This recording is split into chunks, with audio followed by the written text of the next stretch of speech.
كيف تي في.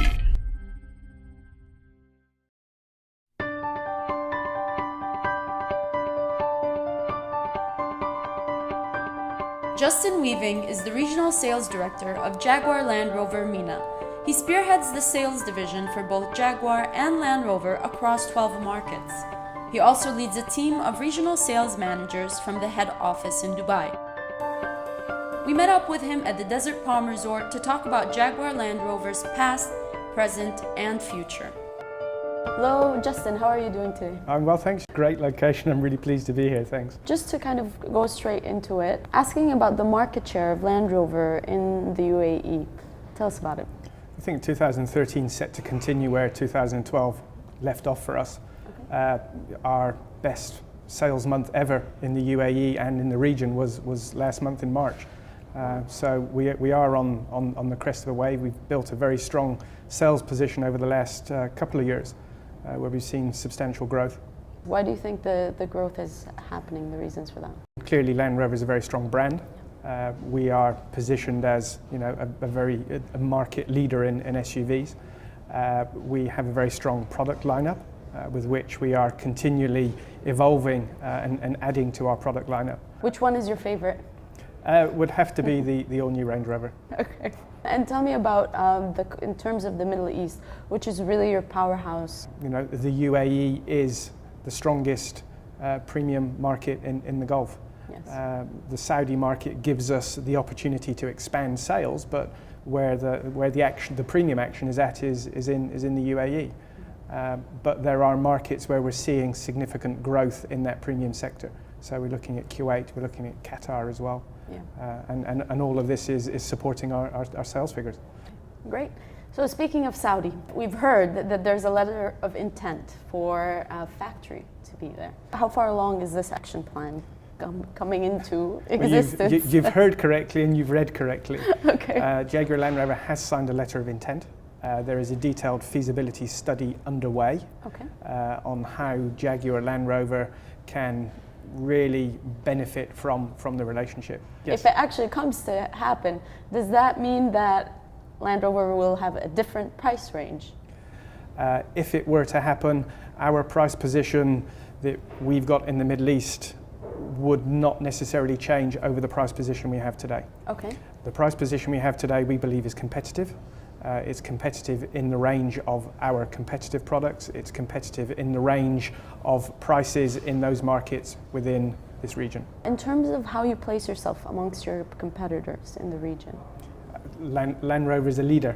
It's a market leader. This year is our 65th anniversary, so we have 65 years worth of pioneering technology. You know, some of the technologies that we introduced in our products which have now become more mainstream. You know what they say, imitation is the highest form of flattery. So they do as well. Imitation can sometimes get into trouble too. And are there any new launches coming up?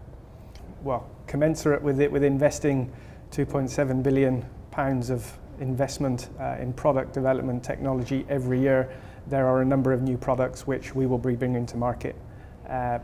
Last year, well, the year before, we did Range Rover Evoque. Last year we did all-new Range Rover.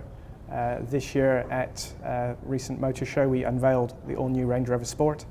Okay. And you know, not forgetting the Jaguar Land Rover business, you know, this year we will also come to market with the Jaguar F-Type.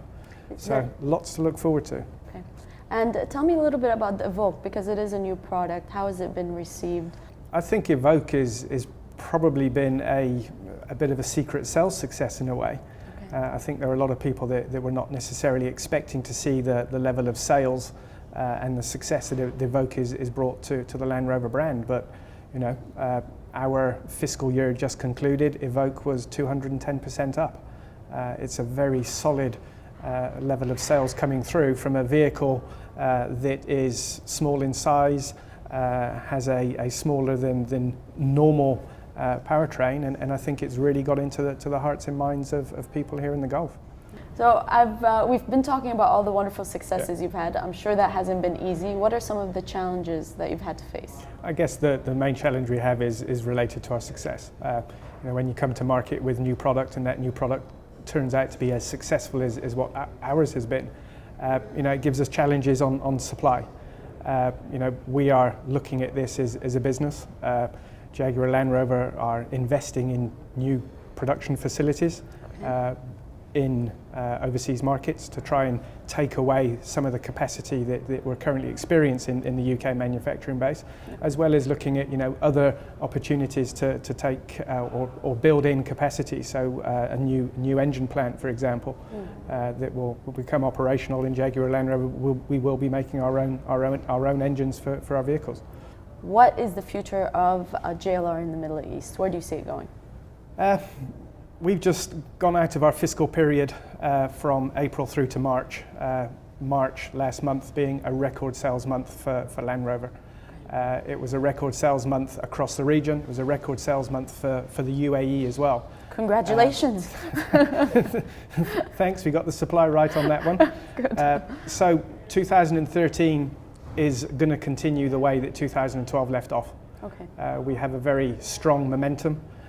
We are looking at growing our business again in 2013 over 2012.